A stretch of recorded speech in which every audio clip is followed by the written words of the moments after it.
The best way to listen to the best of the week is on the Relevant Radio app, free and always free. Download and share the #1 free Catholic app today in the App Store.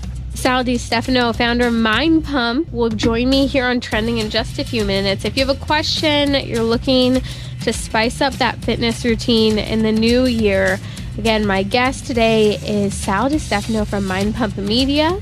Sal Di Stefano, welcome back to Trending. Happy New Year. Oh, thank you. You too. I appreciate you having me on again. Thank you.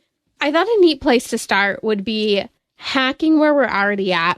I know my husband has been complaining about how busy the gym has been, especially as he's trying to swim in the mornings. It doesn't seem to matter what time you go to the gym now.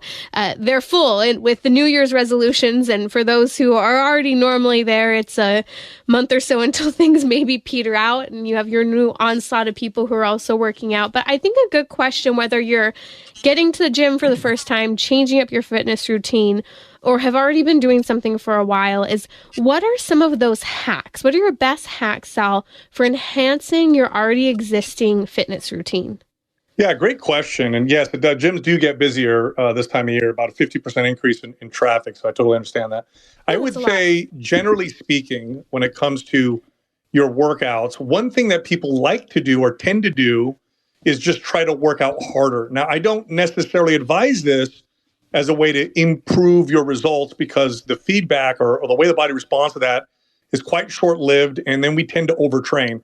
What I like to tell people is, if you want to change up your routine in a way that's easy but will produce better results, is to view your workout, regardless of what you're doing, whether it's running, swimming, strength training, Pilates, it doesn't matter, but rather look at the form of exercise you're engaging in as a skill, and rather than doing it as a way to get tired or sore or to sweat, view it as a skill that you want to perfect. In other words, if you often swim for a particular amount of time, slow down your pace and see if you could do it more effectively and efficiently.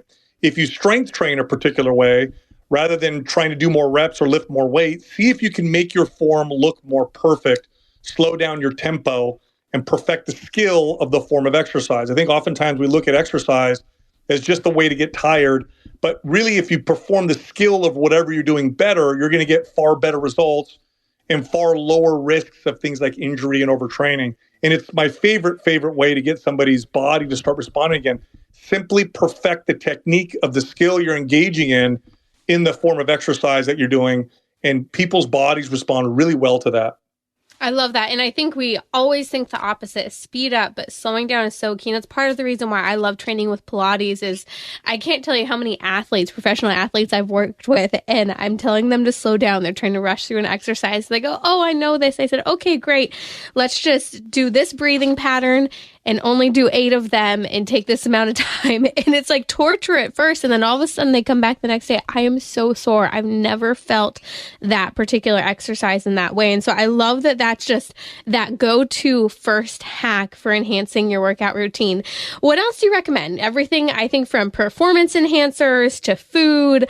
A lot of people are trying to mix it up right now. What are your other top recommendations? Yeah, one of the big misses that people often don't do, and when they do it, we'll see tremendous results, is to simply hit your target body weight in grams of protein on a daily basis, every single day basis, from whole natural foods. Try and do it from whole natural foods. In other words, if your target body weight is, let's say, 150 pounds, see if you can eat 150 grams of protein every single day from whole natural foods. Now, the data shows quite clearly that this makes fat loss more effective. It makes muscle building and strength building more effective. And when you're in a calorie deficit, you preserve more lean tissue. In other words, regardless of what your goal is, if you're eating the upper limits of the benefits you'll get from protein, which, about 1 gram per pound, again, of your target body weight will definitely do that, you'll just get better results regardless of what your workout is. In other words, don't have to change anything except for that. And then one thing to go along with that is eat the protein first in your meal. And what that also does is it tends to induce satiety. So you get this nice appetite suppressing effect from that increased protein intake. And so you get this nice fat loss effect, which most people are interested in, especially at the beginning of the year. Yeah, and there's so much right now going around, especially for women with insulin resistance, seeming more and more common, that eating that protein first. I know that's not the go-to or the desire, but it makes such a big difference for how we digest our food and process it.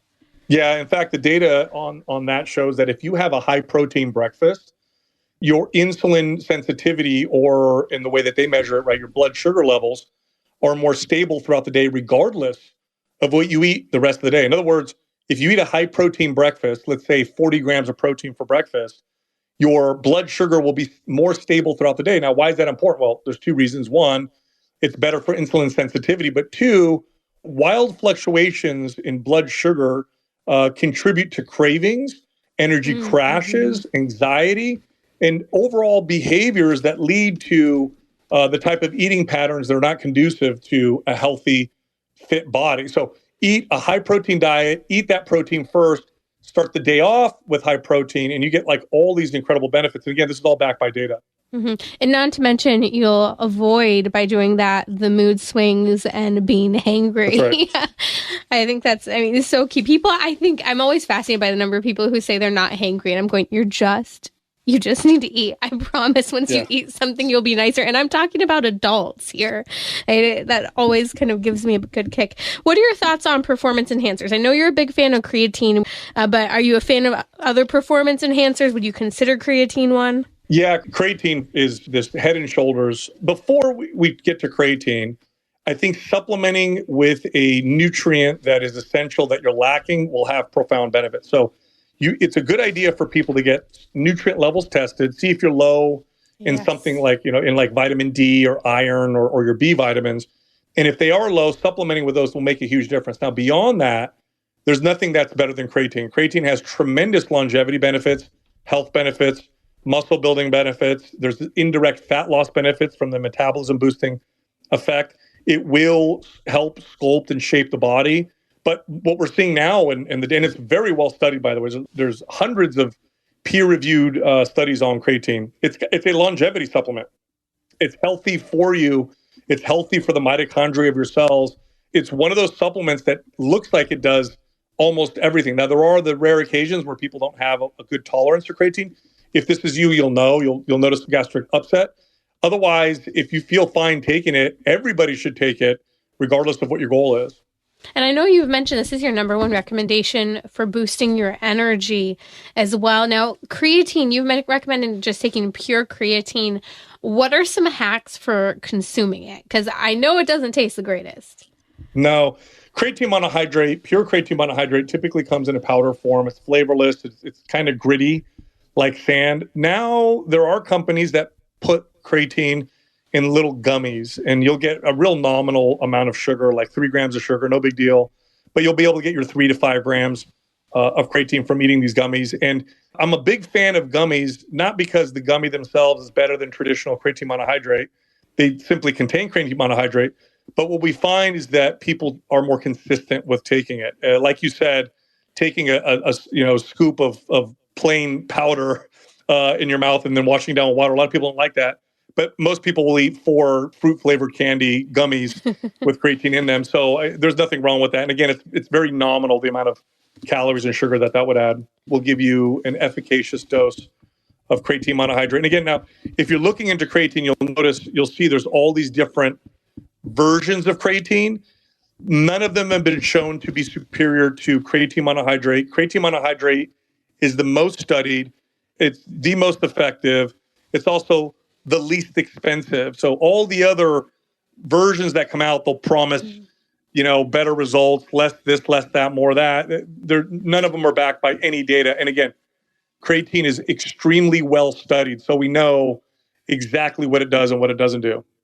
Sal, one of the things that stands out to me in kind of these hacks that we're discussing for enhancing what you're already doing with your routine is stretching. I find so many people are being injured. They're active, they're working out, they shouldn't be getting injured, and stretching is key. So what stretches do you recommend, and how do you recommend, especially for people to keep it in their daily routine so that it doesn't become something that's just thrown out the back window?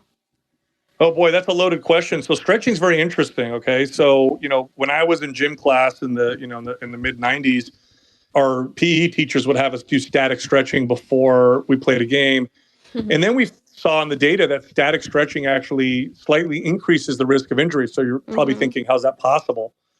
Well, a static stretch, let me explain what that is first. That's like me reaching to touch my toes and holding that position for 30 seconds or 60 seconds.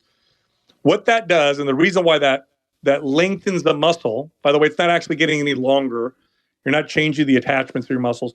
What it's doing is it's sending a signal to your central nervous system and telling the central nervous system to release its grip on that muscle. Now, that will increase range of motion, but it also decreases connection. So what you don't want to do before a workout is static stretching. Now, static stretching before bed, amazing. One of the best ways to relax the central nervous system is to do static stretching, especially with deep breathing. Great way to get your body to relax. But what you actually want before you work out is dynamic stretching, or something that increases range of motion, but also increases connectivity. So an example, I use the toe touch for a static stretch. If I wanted to warm up my hamstrings without decreasing my central nervous system's connection, if you will, to my hamstrings or grip on my hamstrings, what I would do is I would walk while kicking my legs, one leg at a time, straight up in the air. So it's essentially stretching my hamstring as it comes up, but it's coming down. I'm doing so with my own muscles. I'm not holding the stretch, and it's increasing range of motion, but it's in a dynamic way. That's called dynamic stretching. That kind of warm up reduces the risk of injury. So if it's before your workout, it's a dynamic stretch where you're moving into the stretch and coming out, using other muscles to move you into them. And when you do at the end of your workout, when you're done or before bed, that's when you want to do the static stretching. I'm so glad you mentioned static stretching is meant to be done after you're warm, after you worked out, or before bed. What are maybe 2 or 3 of those stretches that you highly recommend, especially with the crisis so many people are experiencing of back issues today and sciatica? Yeah, so a good sciatica stretch, I'll try to explain this for listeners who aren't familiar, where you're sitting in your chair, you cross one leg over the other. The leg that's crossed over the other, my ankle is on top of my knee, so I have kind of this wide, the way a man would, traditionally cross his legs. Then you sit up tall, bring your chest down towards your leg, and then come back up. While coming down, press into your leg with the leg that's stretching, so it's not just relaxed, it's active. So you go down, up, do about 5 to 10 reps, switch sides. That'll stretch the piriformis muscle and the glute muscle, which it will help release some of the sciatic pain that people get. And then for the lower back, what you can do is you could do some pelvic tilts on the floor. So this is where you lay on your back with your knees bent, feet on the floor, and you press your low back into the floor. So you're going to notice your tailbone tuck a little bit. You're going to squeeze your core and then relax and arch your back just slightly, and then flatten your back and then arch your back. And so what you're doing is you're moving your low back through a little bit of extension and flexion, but again, using your muscles to do so. Those are 2 very basic kind of dynamic type stretches or dynamic warm-ups that are good for those 2 areas. Excellent. I'll include a link to a couple of those. One being that 4 sitting stretch that, again, you don't have to be the person on the ground who can't get up again, but you can do it in a chair. And then I love that you mentioned the pelvis tips. This entire episode of Trending with Timmerie is on the Relevant Radio app. The Relevant Radio app is completely free and updated daily with fresh articles, podcasts, and prayers. Don't delay, download the app today, and thanks for listening.